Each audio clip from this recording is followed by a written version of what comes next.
চাঁপাইনবাবগঞ্জ ৩ আসনের সাবেক সংসদ সদস্য ও জেলা আওয়ামী লীগের সাধারণ সম্পাদক আব্দুল অদুদ বিশ্বাসের ঘনিষ্ঠ হিসেবে পরিচিত ইউনিয়ন আওয়ামী লীগের সভাপতি ওমর আলীকে গ্রেপ্তার করেছে পুলিশ। মঙ্গলবার সকালে চাঁপাইনবাবগঞ্জ সদর উপজেলার চরবাগডাঙ্গার নিজ বাসায় অভিযান চালিয়ে তাকে গ্রেপ্তার করা হয়। ওমর আলী চরবাগডাঙ্গা ইউনিয়নের চাকপাড়া গ্রামের মৃত আলতাফ হোসেনের ছেলে। পুলিশের সূত্র থেকে জানা যায়, চাঁপাইনবাবগঞ্জের সদর উপজেলার চরবাগডাঙ্গা ইউনিয়নে ভিলেজ পলিটিক্সকে কেন্দ্র করে আওয়ামী লীগের দুই গ্রুপের হামলা, ভাঙচুর ও ককটেলবাজি চলছিল।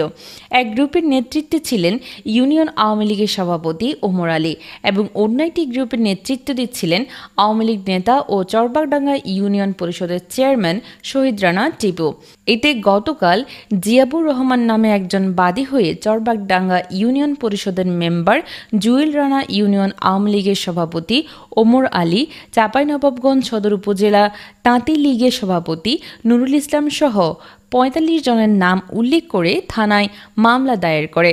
স্থানীয় সূত্রে জানা গেছে, চরবাগডাঙ্গা এলাকায় আইনশৃঙ্খলা বাহিনীর সোর্স আব্দুল হাকিম পিন্টু হত্যাকাণ্ডের পর এলাকায় আওয়ামী লীগ নেতা ও চরবাগডাঙ্গা ইউনিয়ন পরিষদের চেয়ারম্যান শহীদ রানা টিপু ও তার প্রতিপক্ষ ইউনিয়ন আওয়ামী লীগের সভাপতি ওমর আলী, তাঁতি লীগ নেতা নুরুল ইসলাম ও ইউপি সদস্য জুয়েল রানার মধ্যে দ্বন্দ্ব চলে আসছিল।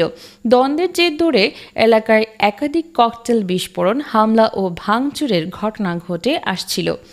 এজাহার সূত্র থেকে জানা যায়, গত ২ এপ্রিল চরবাগডাঙ্গার স্থানীয় বাসিন্দা মোহাম্মদ জিয়াবুর রহমানের সাথে কথা কাটাকাটি হয় চরবাগডাঙ্গা ইউনিয়ন পরিষদের মেম্বার জুয়েলের।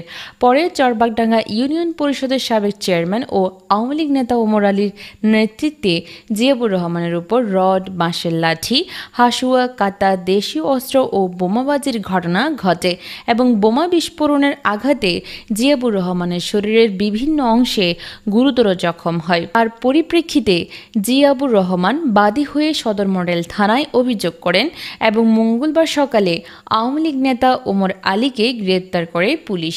চাঁপাইনবাবগঞ্জ সদর মডেল থানার ভারপ্রাপ্ত কর্মকর্তা ওসি মোহাম্মদ মতিউর রহমান বিষয়টি নিশ্চিত করে জানান, চরবাগডাঙ্গায় ককটেল বিস্ফোরণ ও হামলার ঘটনায় আওয়ামী লীগ নেতা ওমর আলীর বিরুদ্ধে বিস্ফোরক আইনের ২টি মামলা হয়েছে।